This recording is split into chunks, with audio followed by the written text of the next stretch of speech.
Guys, welcome back. This is the Zen Cop Podcast, Episode 2, Season 3, and I'm your host, Mac Rollins. Today, I'm excited because we have Dr. Jena Casas on the show today. She is a licensed clinical and police and public safety psychologist who practices in the great state of Nevada.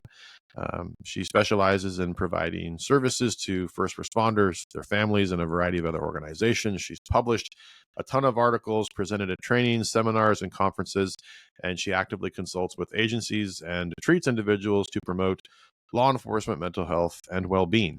As you can imagine, all of those things immediately piqued my interest when I first read about her, and I've been honestly blown away with what she's accomplished so far.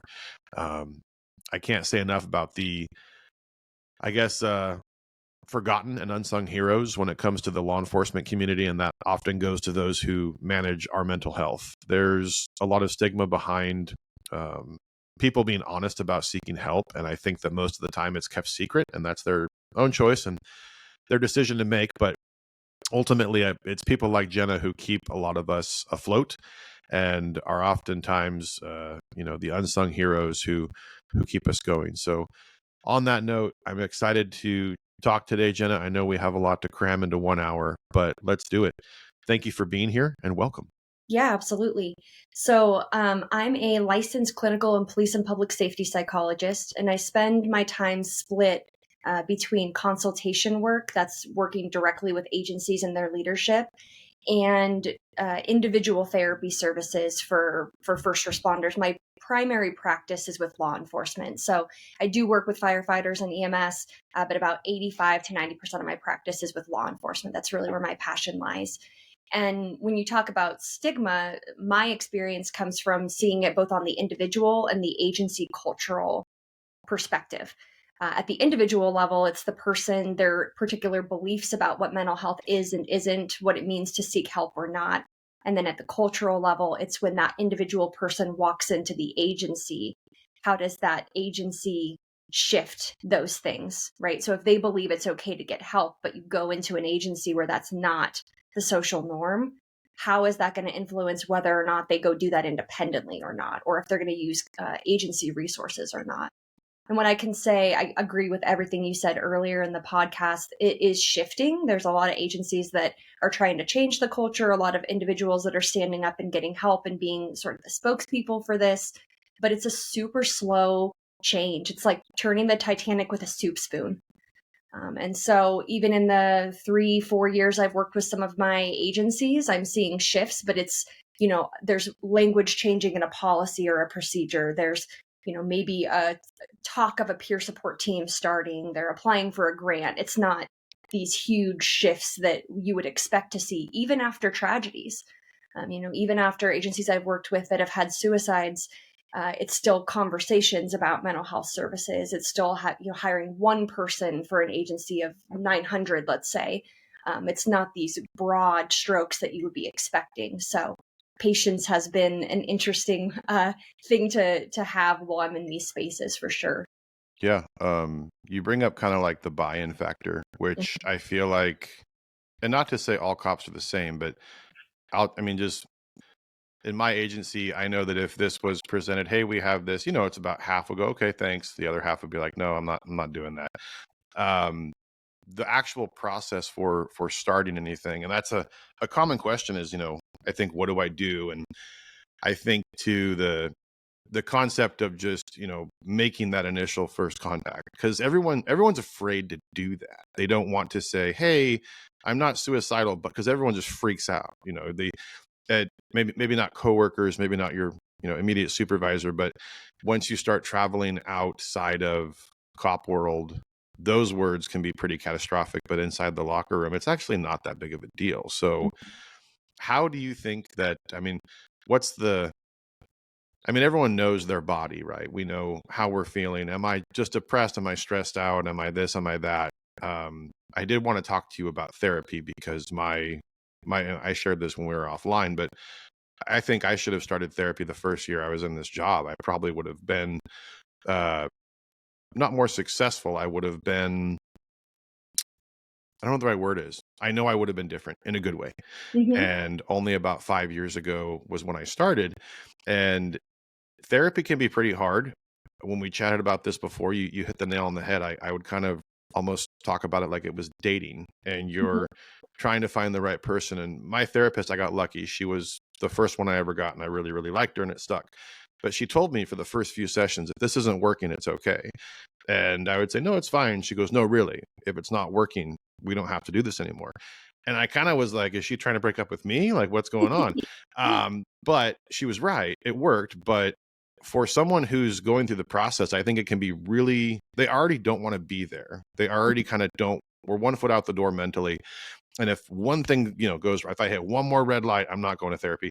And getting them in the door alone is pretty hard. But for someone who's just now considering that, and let's just use kind of one of the more difficult people in this scenario, the guy or gal who we know should go, but really doesn't want to, what would be your advice for someone who's first putting their toes in the water of therapy, and what they should expect, and kind of the pitfalls and things they should look out for along the way?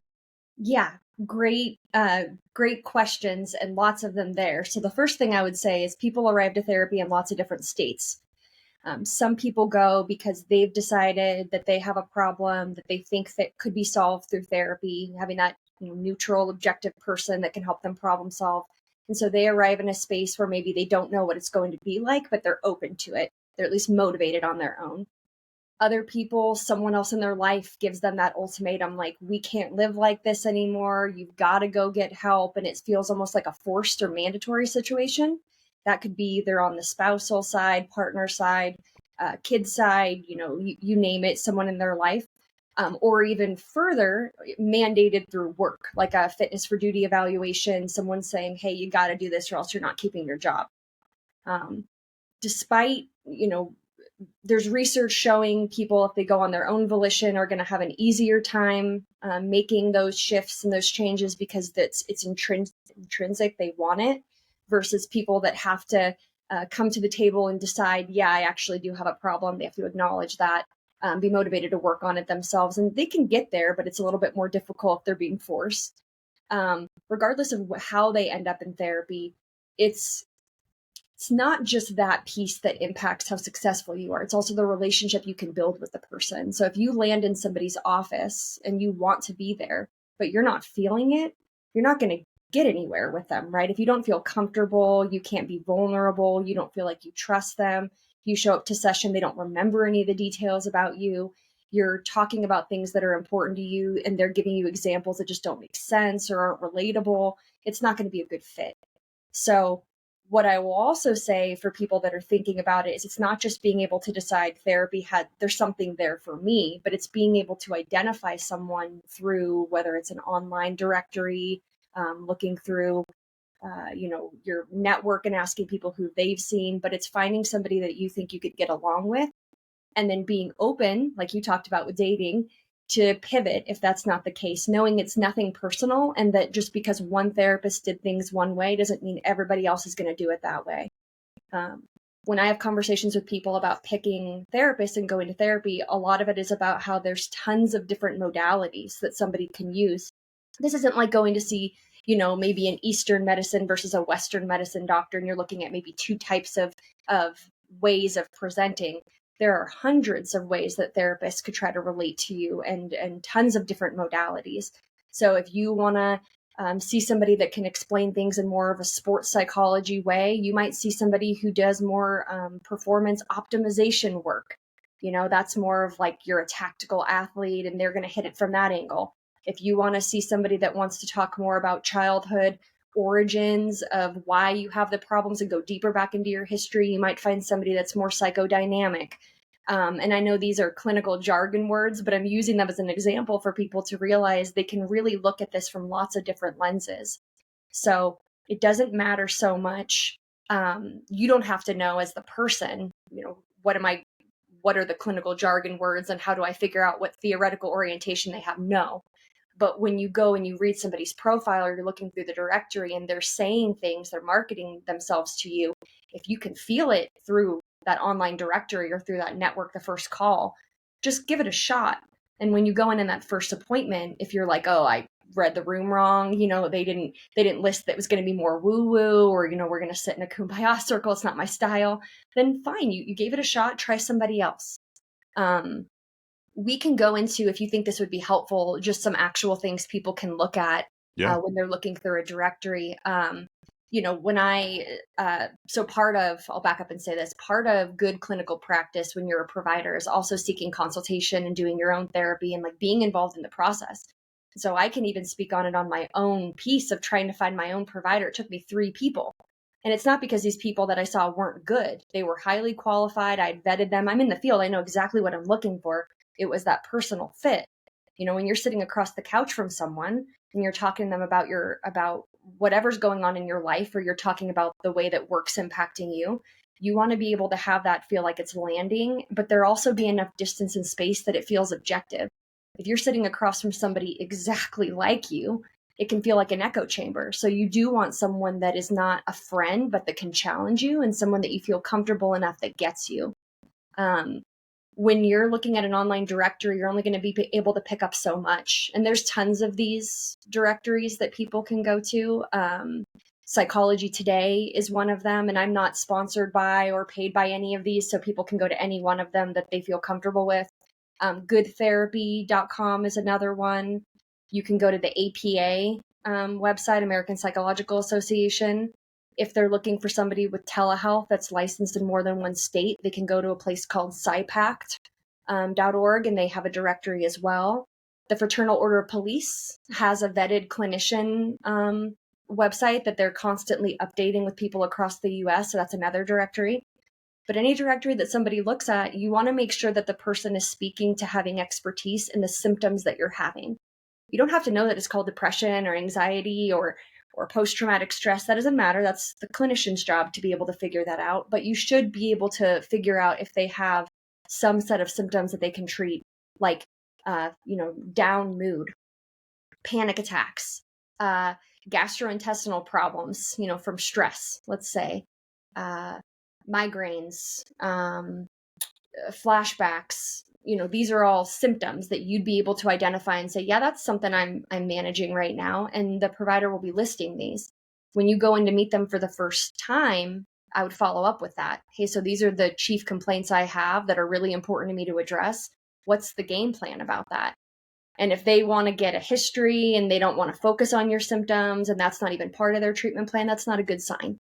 Right? So you want to be able to actually vet that the information that they're saying on the internet that relates to you when you show up in person, that's going to show up in your treatment plan.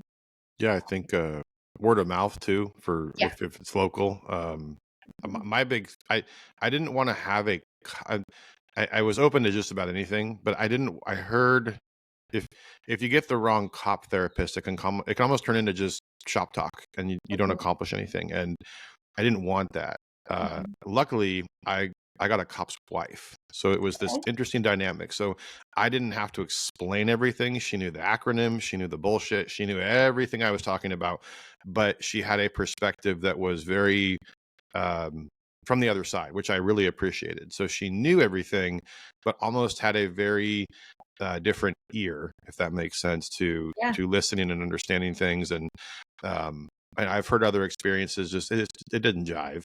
And I think you kind of hit the nail on the head. And I didn't even think about this till you said it, about what are you trying to accomplish? What do you want out of it? And I think the frustrating part, and this was kind of my problem too, is I didn't know what I wanted. I knew what I was feeling, but I couldn't tell you. I mean, I knew that, oh yeah, I want to feel better, but I had a really hard time verbalizing or explaining what it was. For someone who is, I guess, like, there's you talked about quite a few different people. I think the majority of people, if we were to pick a broader spectrum, would be someone who's identifying some mental health stuff in the early stages and they want to address it beforehand. Not to exclude anyone who's on the edge, but that's, I would say, a more smaller group.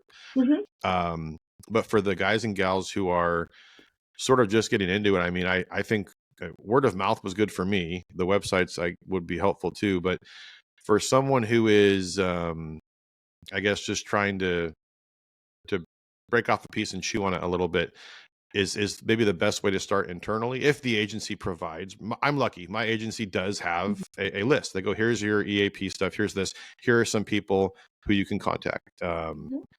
internal, is that a good way to start? But for the person who is, let's just say, not as lucky as me or anyone else, their agency actually frowns upon it, or the agency is not cold to the idea, they just don't really want to touch it, which sadly I think happens a lot. That it's a topic that is, I think, intentionally avoided because it's a difficult conversation to have.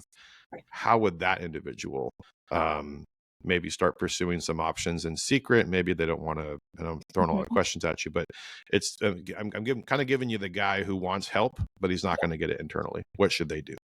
Yeah, I see this a lot actually. And this is the part of the conversation where I often shift people to think earlier in their career, kind of like you said, if you had started out from the gate having this game plan, things would be different for you now. Not that maybe you wouldn't have experienced the things that you've experienced, but you would have had things in place so that when those things do happen, you have that plan. If people can go, start from today, wherever they are at in their life, and they can come up with a provider that they feel that they trust, or a support network around them, then flash forward 3, 5, 10, however many years later, you can employ that when you need it, right? Um, the time to make a decision about seeking a provider and going through all of those options is not when you're in crisis, because all the things you talked about are going to influence what somebody's more willing to use. So, for example, when we talked about stigma earlier, if somebody is worried because they've seen people in their agency get punished if they seek mental health treatment, they get labeled, they don't get promotions, etc., how likely is that person to utilize any agency resource, no matter how good that person is, right? Not toot my own horn, but if my name is on that list, no one's going to call me Yeah, if the agency actually punishes people, for reaching out and getting treatment. So somebody knowing what the agency culture is, knowing themselves well enough to know when they're at their baseline, their typical, or they've deviated from that and there's a problem, and then knowing what they're able to utilize because of, being in crisis or not. You need to know that ahead of time. If you're making the choice in crisis, your hands are tied. So you may say, well, I know I might get in trouble, but I don't know. I don't have the time. I don't have the energy. I don't have anything to go outside of the network right now. The agency's going to pay for this. I don't have to vet them. I'll just give them a call. But then yeah, you're taking the hit on all that other stuff. How comfortable is that? Not at all. So I think if someone can look at all of the options, they can figure out what the barriers are and they can make that choice free from feeling coerced to do it, it's going to be the best bet. So now, given the situation that you described, if this person is having an issue and they're like, I don't really trust the agency resources, I know people have vetted them, but I'd rather just go outside of this space, then you can be looking for people that are unaffiliated with your agency, that have that experience, that are going to be accepting maybe your insurance or not, maybe they're private pay, and you could have made those phone calls and established care before you needed it. yeah, So for sure. my advice is just preparation. And honestly, a lot of people, I get a lot of buck at this. Like whenever I do social media posts or I talk about it on podcasts, people say it's a lot of work. I just don't know. I mean, I'd rather just have the list and have somebody tell me, like, it's a lot of work to figure out, what am I feeling? What do I need? What do I want to get out of therapy? Is this person going to relate to me? Do they take my insurance? It is a lot, but you're investing in something that's going to work versus something that's actually going to cause problems for you later on, right? Yeah, you brought up the W word. I'll say this much: I didn't. uh, there's a lot of work you have to do, and even if you're tired and you're angry and you're depressed, things, whatever it is, um, it's going to require a lot of work on your behalf. And for the audience, or for people who haven't really crossed that bridge yet, it's a lot of work on behalf of yourself, and it's going to get worse before it gets better. I think that's my honest opinion about therapy. And there's nothing fast about it. There's nothing quick. And it's the opposite of what you think will happen. And more times than not, it does take, even, I don't know. I didn't feel comfortable till I was in my, not comfortable. I would say in my groove after my fifth session, when I started to actually really feel like I was having a conversation and not just talking to kill the time. Everyone's different, but the more people I've talked to, it's very, very linear for how the process works and the buy-in, and even some of the things that can be offered through therapy. I had a lot of success with EMDR. I Mm-hmm. had a lot of success with brain spotting, which was a little bit more intense than EMDR, I felt like. But for everything I've done to include some of the retreats, I always tell people it's not going to fix everything. It's not a fix all. And I went to this really awesome retreat. It was amazing. It was free. It was 4 days of just intense therapy and a lot of really cool people. But as soon as I got in my car and I got reception back, I had about a dozen emails I had to read, missed calls, text messages. And within an hour, I was feeling like I did when I got there. Yeah. The important part that I realized as the days went on is that even though everything went back to normal, I now had tools that I could use to help with these things. So if I had to be really honest about therapy, yeah, it works, but you're half of that. And on top of it, nothing else really around you is going to change. You're just going to learn to deal with things. And for me, going 5 years now, I keep a mental note of what used to make me feel a certain way, and now it doesn't anymore. So that's the Cool. kind of the checkbox as I go on. Oh, that used to cause a problem. It does. Okay, well, it's working. It took a long time, but it's working. And I think just people in general, not necessarily cops, everyone who would raise their hand and say, yeah, let's make this as long as possible, as terrible as possible. And then maybe I'll feel, no, we want it right now. On the topic of right now, and this is something that gets brought up frequently, that I get asked about a lot because I tried it, medication. I think medication is a touchy subject, and rightfully so. I think that there's some things that work and some things that don't work. I was on medication for a year. It was a terrible experience, but it worked. But I tell people all the time, you're going to have to give something up in a medication scenario. It might be small, it might be big, but it was an experiment, which after years of trying things organically, I just said, hey, I'll give it a shot. But eventually I went off of it. It did its job.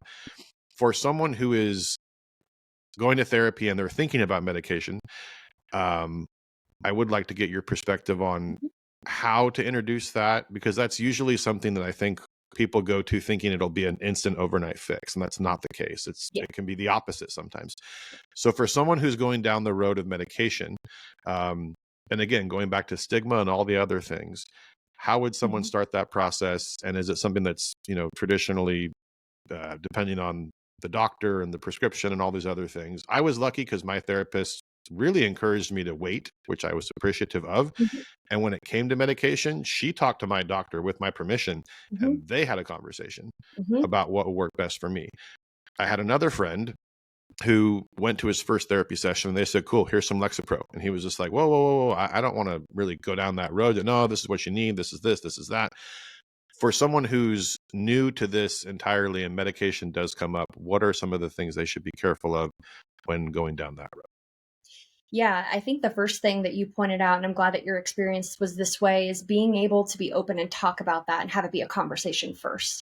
So if you're in therapy services and recognize, maybe this is helpful for people to know, the person that's going to prescribe the medication would be a psychiatrist or an MD, right? Somebody in the medical side of things. If you're seeing a primary care doctor or seeing a nurse practitioner and you're in that medical world, they're going to find somebody who can write the script for you there.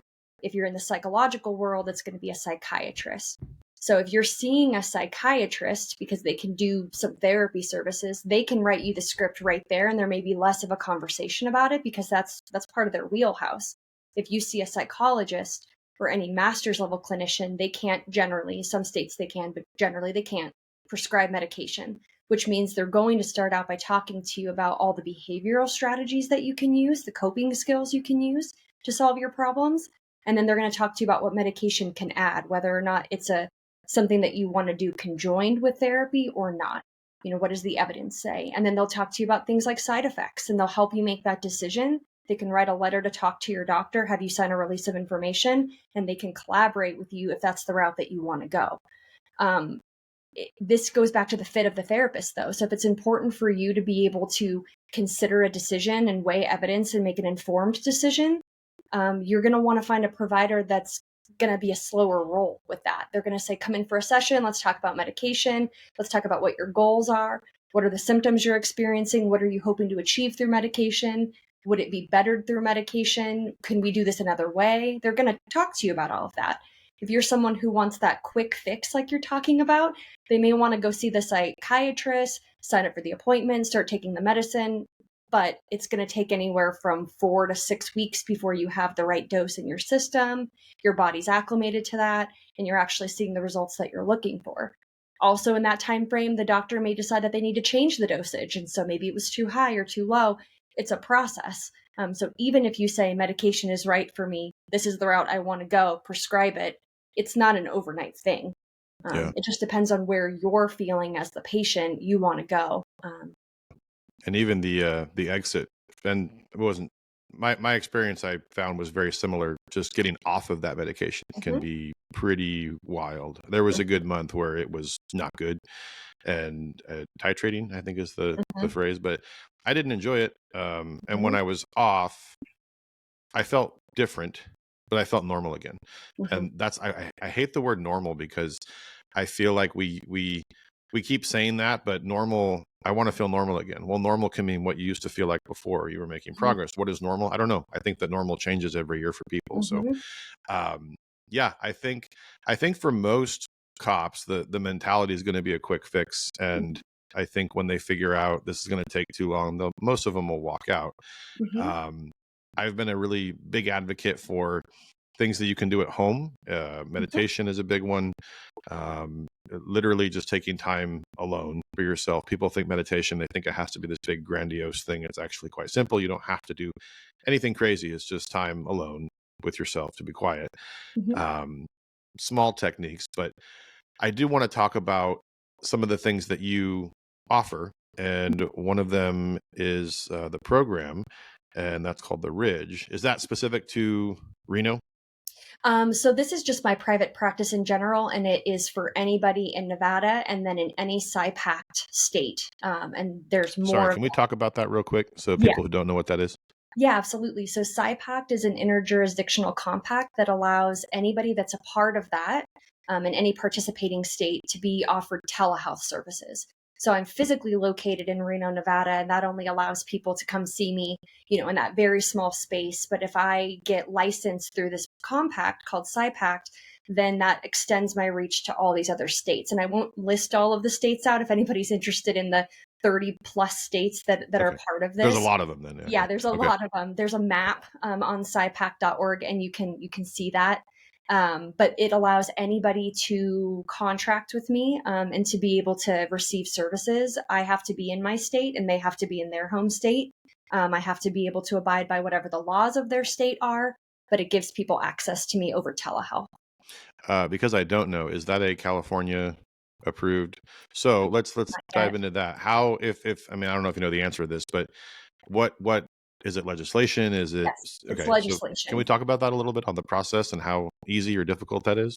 So I know that there are a few states right now, and you know what? California might actually have something on this year's legislative session. I don't know that for sure, but basically what happens is normally it's your state psychological examiners board.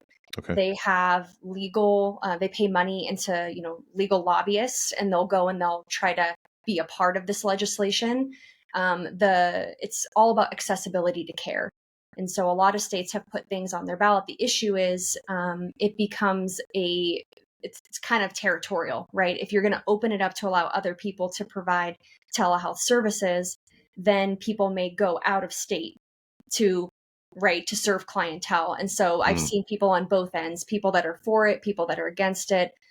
There's a lot that goes into that process. But I think we have 3 or 4 states this year that are trying to get it through. And like I said, we have 30 plus. So there's more states that have PSI-packed credentialing than states that don't.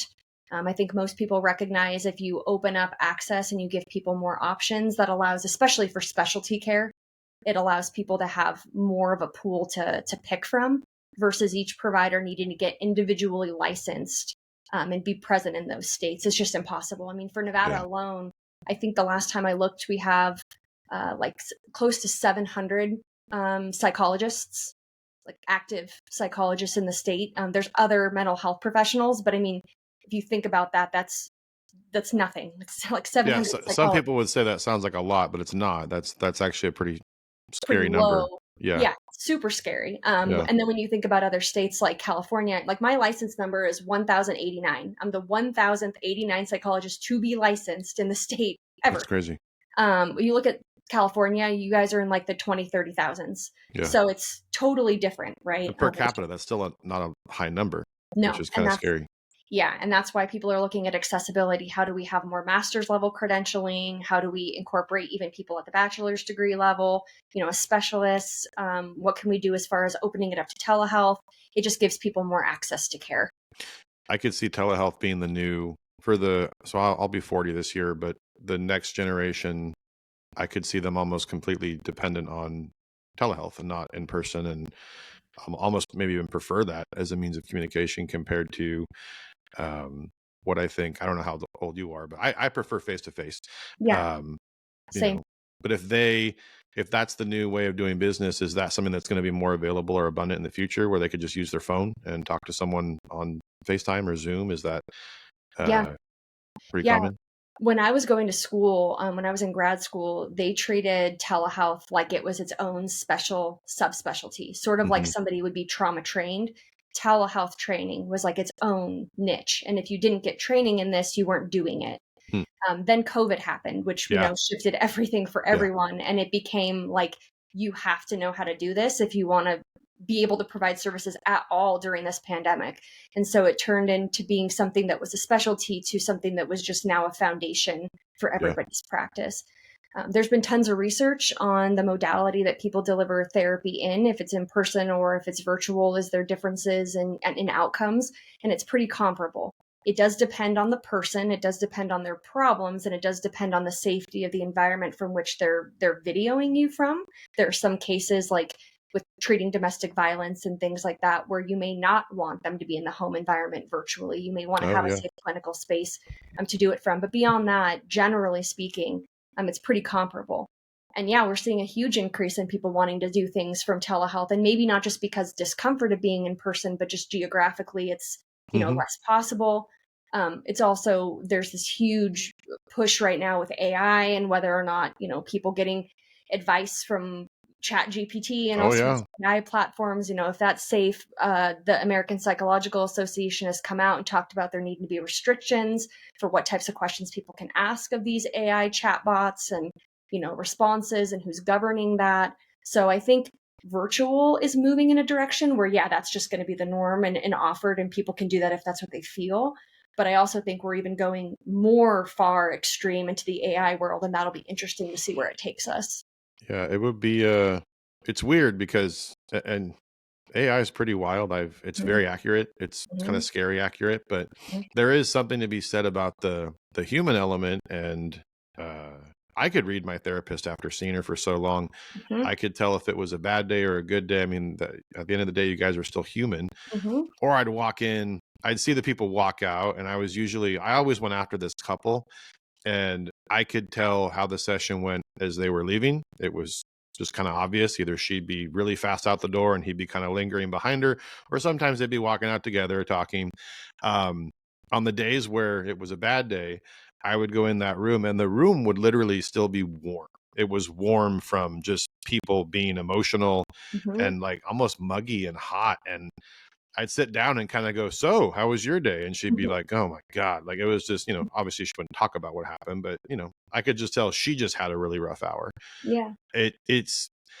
It's nobody's fault. There's times where my therapist had, forgotten something or she confused me with someone. That's not, I tell people don't take it personally. They have a job, a very tough job of doing the same thing over and over and over again.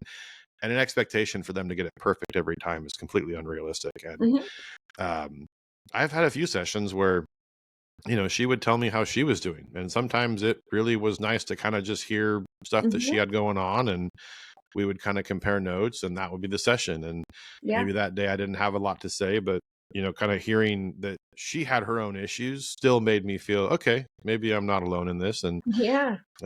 so there is that element. I don't think we could ever actually replace, I hope we don't, with Mhm, robots or AI or just weird stuff, but I could definitely see that being a potential in the future to have this machine sort of being able to give you an answer almost for free within 10 seconds versus, the cost.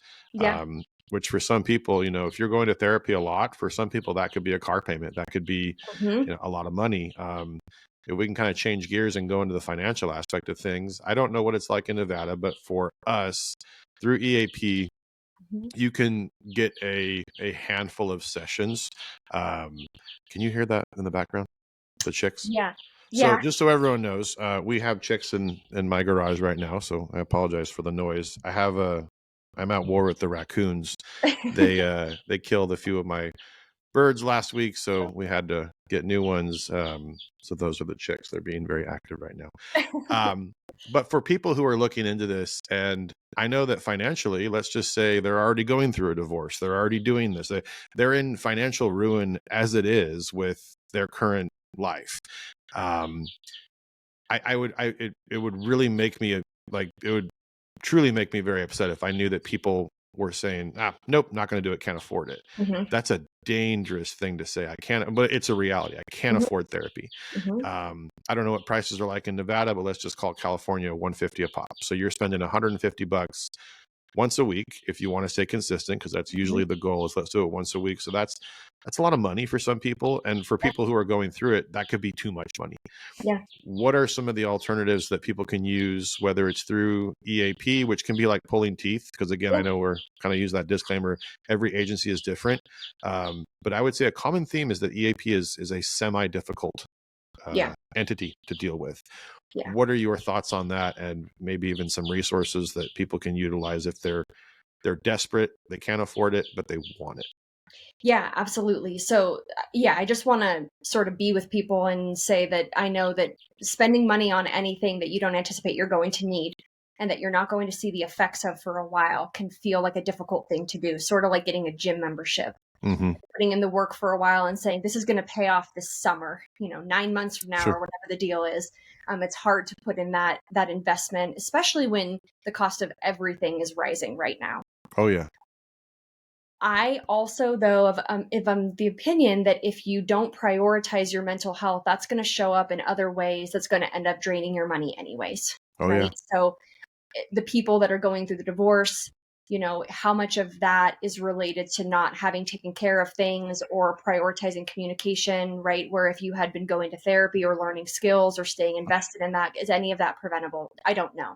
Mm-hmm. If you're not getting along with your kids, you're getting written up at work, like these other problems that people are experiencing, if they are putting in the effort to understand themselves, really take good care of themselves, where would they be? We don't know. And so I think it's an investment in self that is worth it at every level. I don't think everybody needs therapy. I think that's the other maybe unpopular opinion, but I think some people could use other forms of support, other forms of self-help, other forms of self-care that don't rise to the level of therapy. But it just Yeah. like any other service, as a consumer, you get to decide what you want to spend your money on. And if you want to spend time in therapy, that's up to you to be able to do that. When I work with people, the approach that I take, and this may be a question, for people to be asking therapists when they're vetting them, how do you approach therapy? For me, Mm-hmm. it's time limited and cost effective. Those are the two most important things that I try to present to a patient when they're working with me. So what's the problem that you want to deal with? Let's be really specific in scope of what we're trying to achieve here. What will it look like when we've achieved that? So how will we know we're done? And let's talk about graduation from therapy every session so that it's up and coming. This isn't a place that you're going to stay forever. Now, you can always come back, if something else comes up, but it's important for you to gain mastery over some skills and know that one day you're going to go live life and you don't have to be in therapy consistently. So that's a big piece of it. And then cost effectiveness goes into that. So if they're dealing with a big problem that's going to take a while to fix, we talk about what's the amount of money you're comfortable spending on therapy. So what's in your budget? If you only have $150 a month, you're not getting weekly therapy. Mm-hmm. So is the goal that you want to achieve achievable with that budget? Set realistic expectations for people. And if not, well, what can we do with $150? Can you come to a once a month session? And then what are the self-help resources that I could throw your way? There's bibliotherapy, books. What are some books that I could provide about depression, anxiety, stress? Podcasts. Not all of them are going to be evidence-based, but they're extra supportive, pieces. Training tools. So could we do a 90-minute session instead of a 60-minute session? Could the first hour be talk therapy? And could the last half be skills training? and then you go home and you practice. I always say cops make the best patients, and some people will bucket that, but they do, because task oriented and want to get things off their plate very quickly so that their time is their own. Yeah. So you come to therapy, they show up on time, they do the homework, they're invested when they're there, and the people that don't want to go just don't come, right? It's you're very all or nothing, black or white. So it's a pretty self-selective group. If I assign book readings, if I assign podcasts, if I have them go, I tell them go train this skill 3 times, they'll train it 4. And so I think it's important for people to hear that cops make great clients when they've decided they want to be there. Mm-hmm. Um, it also depends on if you want to use your insurance or not. Sometimes if you use your insurance, the $150 can get you further because you're using copays. Mm-hmm. For people that don't want to do that because they don't want anybody in their business, they don't want anyone to know diagnostic information or treatment planning information, even if it's just on their healthcare record and only people that have access to that can see that. Some people are more skittish towards that and they don't want that. Private Yeah. pay may get you less far. Different levels of credentialing will get you further. So a master's level clinician may be at a cheaper cost than a doctoral level clinician. But what you're going to get at the master's level may be different than what you're going to get at the doctoral level, depending on their specialization and expertise. Mm-hmm. So you're going to get what you pay for, and that's where the vetting comes into play. Maybe it's not as important to differentiate and see a specialist if you're dealing with something very general. If you just want to do some preventative stress management, maybe you could see somebody at the master's level.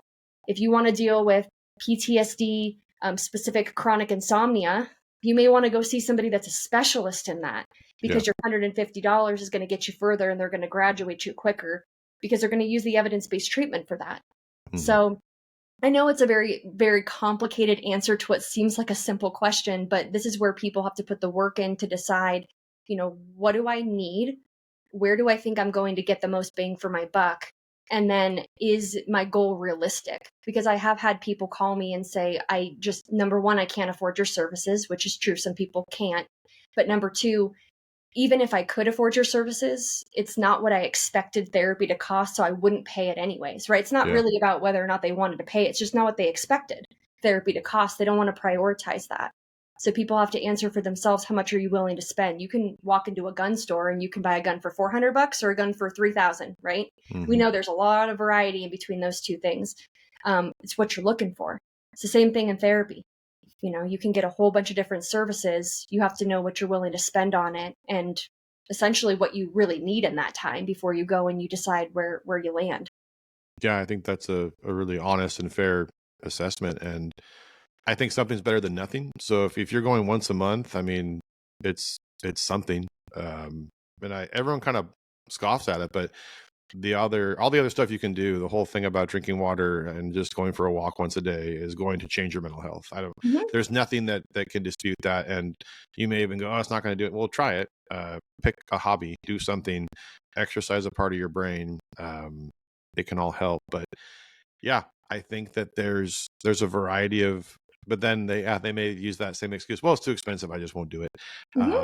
But I would just say this, and I'm not going to name names or drop any groups out there because I don't want people to just start looking them up and they'll be out of state or out of compliance or something. But there are so many outreach groups and nonprofits that will pay for therapy. You just have to ask. And asking sucks because nobody wants, I think inherently cops are just, we don't really, I don't know, we're not good at doing that. We don't like the getting stuff for free type thing. Like maybe it's just me, but to be able to say, hey, I can't afford this, I'll take your services, and they're happy to do it. So you have to understand that a lot of these people who operate these groups, they're operating these outreach groups based on personal experiences or personal loss. So they have skin in the game, and I would be shocked if you ever got told no.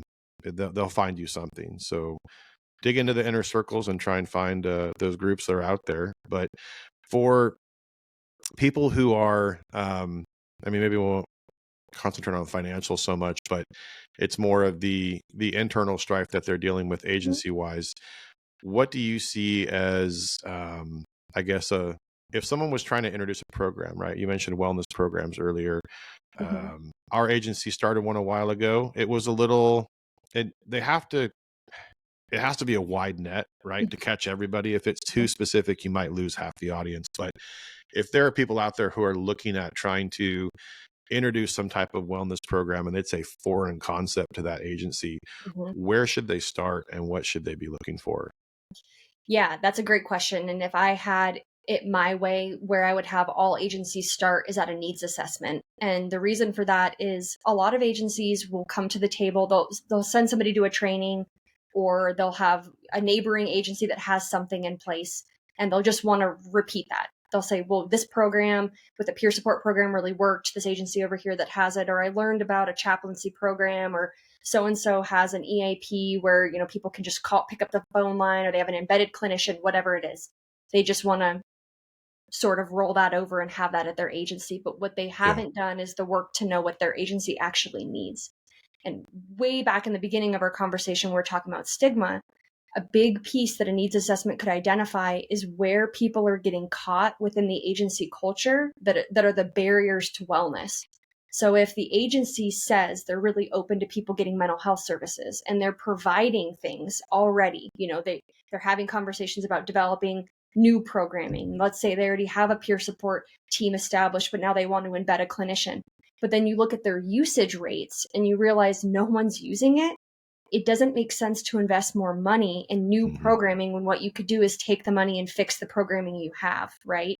So a needs assessment will help the agency understand what is our culture, what are the barriers to people being able to actually use the services we say we want to provide, how willing are people to use them, what are the actual usage rates, and do people even want a service through work? Mm. Because I've worked at some agencies that, in Nevada, we have a lot of rural areas. Some agencies are as small as 5 people. Yeah. So you're not developing a wellness program for 5 people, a peer support team for 5 people, because they're already informally each other's peer support anyways. They Yeah. work in the same environment. They're around each other. They're each other's backup. There's not going to be anything you could do there, but you could expand the net and create a wellness program that's more regional, that gives them options, right? But if an agency just says, well, everybody else has one, let's create one, it's probably going to fail. So a needs assessment would be where I tell people to start. And you could hire a psychologist to do that work. And we do that a lot. I think law enforcement, we cookie cut based on the bigger agencies. So if we're, near Sacramento did this. Cool. How'd they do it? Well, they did X, Y, Z. And let's just say it's for, it's something involving the Bearcat or a SWAT team, or just something that we have this new tool that we use and blah, blah, blah. When it comes to getting the info, because that's info we can go over and talk to that team. Hey, you guys do this, you do that. Cool. Yeah, this is the grant we use. We got this, we got that, we bought this. Cool. When they're trying to get the info, is that through a survey? Are they doing one-on-one talks? I mean, how are they getting that info? More importantly, I guess, how would it be accurate? And do they know it's accurate? Yeah. So the modes that people, so let me back up and say this. If you hire a psychologist, there's a few types that would be able to do this work. Industrial organizational psychologists, that's their bread and butter. They go into organizations and they use a lot of different modalities to be able to assess information from people, whether that's observing them in their natural environments, survey instruments, you name it. There's tons of different ways that they collect the data. And they'll look at the agency size, how many people there are, how many divisions, what work groups look like, how people interact between leaders and non-leaders. And then they'll devise a period of time in which they think they need to make those observations and come up with a report. The other group of people that does this work are police and public safety psychologists, so similar to me. And I'll share just briefly the little bit that I can. The report itself is confidential, but the piece that I can share with you is, having worked with an agency, I did a contract for 9 months. And I spent the whole 9 months delving into different groups. I went on different shifts. I was in cars with people. I was on ranges with people. I was attending debriefings with people just as an observer and just watching how things happened. And when you're there for long enough, people don't treat you like you're the outsider. They're used to you being there. So that kind of effect of, oh, she's watching and why is she watching goes away. Yeah, yeah. And you get a chance to speak to people at every level, from the line all the way up to administrative staff. And you can really see where the problems are. You can see where the opportunities are. And then you use that information to look for things like grants to support them to fund the programming that they want. And, some of the results I can share is like people needing to have a policy that was stronger. The policy was too vague and people were falling through the gaps there. Or a group that seemed like they were working really cohesively ended up having a leak. And so having more supervision over one of the groups would have stopped that leak and made it so that people had more trust Mm. in the system. So these are the kinds of things that a needs assessment can identify that would help give you the foundation you need for a program to be successful. When people just go to a neighboring agency, ask what they did, and plug and play, you're going to have a program. It's going to work because you're going to apply for grant funding. They're going Yeah. to fund you. You're going to put people in positions. But whether or not it's effective and anybody wants to use it is a totally different question. Yeah. I think that's most agencies, I think, would the administration would usually consult each other and sort of make a decision. The running joke that we use a lot, and there was a time period where we were sort of phasing out the Crown Vic, and there were all these other cars that were coming in, and the Ford Taurus was, and a lot of the admin guys would drive it. And at the time, a lot of our admin were not very tall; they were actually quite short. Oh, yeah, this car's kick ass. And then they marketed it to patrol, and the average guy who's probably about 6 foot or over couldn't fit in the car. So that perspective of, I think that most people on an admin level, they're not disconnected intentionally. They're just not on the road anymore. So they don't know. And as different as it is, I don't think it makes anybody in their mind, depending on who the individual may be, oh, this new generation is just more emotional. They're more needy. They're more this. I would argue that this generation is more in touch with what's going on. And this new generation isn't dying of a stroke or heart attack at 65. They're actually living to be in their 80s. And that's kind of the objective, is getting ahead of it. And I think even the guys traditionally who would go, no, this is done, we're not doing it, are actually seeing the results in real time. And they're seeing the positive, which, unfortunately is the reality. This is a business. This is not a family. And I don't care what agency you work for. You can have that mindset. It's healthy, it's positive, but this, at the end of the day, will open again tomorrow. And it's the show that keeps going 24/7. We cannot stop. So as much as you think you're valued, you are a placeholder, you're a number first. And unfortunately, the job has to get done. So I can appreciate the direction we're going nationally. I think there's still work that needs to be done. But at the end of the day, I think those people who used to be naysayers are seeing, hey, we might get this person who's a great cop for another 10 years. And that's a win for us because of who they are. And mentally, they won't lose their mind in 5 years and have whatever happens to them. I mean, we could even talk about divorce. We could talk about a bunch of bad decisions that are made as the result of mental health issues that can literally shipwreck someone's life and their career. Yeah. If we started doing things 3, 4, 5 years ago to divert that behavior, you're not only making it better for the employee, but at the end of the day, which is the goal for any administration, is to keep the things that we need to keep moving. Yeah. And if you have positive, not perfect, but just a positive staff, I can tell you from experiencing my own just sort of pitfalls and waves that, yeah, it affects your ability to be a good cop. So if the agency is in a funk, you're in a funk, and that is palpable to the street, and it's palpable to the individual. And depending on if you work for a police department or a sheriff's office, that stuff does matter politically. So all that energy, my point is connected to a pretty significant degree. So Yeah. I think that what you're talking about is spot on. And I did. Go ahead. I just wanted to say, because you brought up something that really stuck out to me. It's like this cultural shift that you've seen where the younger people are more in tune. I think the older generations that are phasing out right about now, they're getting close to retirement. They see it. Yeah. But it's the shift that I'm most excited about is not hiding mental health and not demonizing mental health. It's just creating space for it. And if people can take personal responsibility that the agency may not always be able to provide what you need, just like people have accepted that going and qualifying with your firearm is not really firearm training, right? You need to go out, you need to go practice outside of what the agency provides. Physical health as well. Maybe your agency has a gym or it doesn't, but you have to go outside of work and train physically to be prepared for the job. People are recognizing that on the other fronts. So now the shift I'm excited about is recognizing it on the mental health side. So you may not have everything you need at the agency for them to support your mental health. What are you going to do about it? You have to take the personal responsibility of it. And if an agency culture shifts to say, we're not going to hide or demonize it, you come into work and you tell us where you're at. And as long as you're taking care of it, we're good. That is a really exciting shift to see. For sure.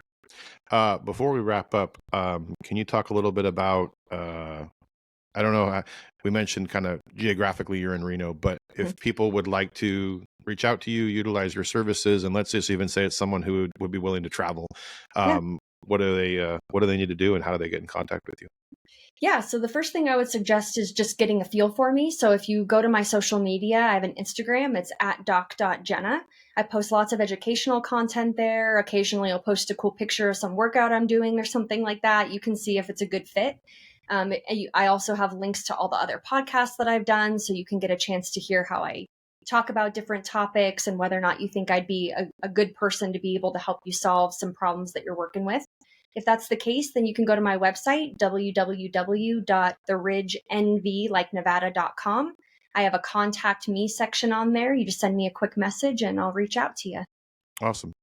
It goes without saying, thank you for what you do. Everyone always thanks us for what we do, which I mean, the the other side of the house that you guys work for, like we talked about, it could be in abundance and we'd still be short staffed. So I know you guys have a lot on your plate. So thank you for what you guys are providing us. And there's probably a lot of people whose lives you've affected and they just, you may never meet them. So I always tell people it starts with something as simple as just an inquiry. And even if someone catches something from social media or even a podcast, it might click and then they might just be able to get over that hurdle. But thank you for all that you guys do. There's not enough of you. And on that note, we'll wrap it up. I'd love to have you back again someday. I think that this topic is not is needs to stay relevant. I think Yeah. until I don't know forever it should. So Yeah, I'll come back anytime. awesome. Thanks again, Jenna. Have a good day. Thanks. You too.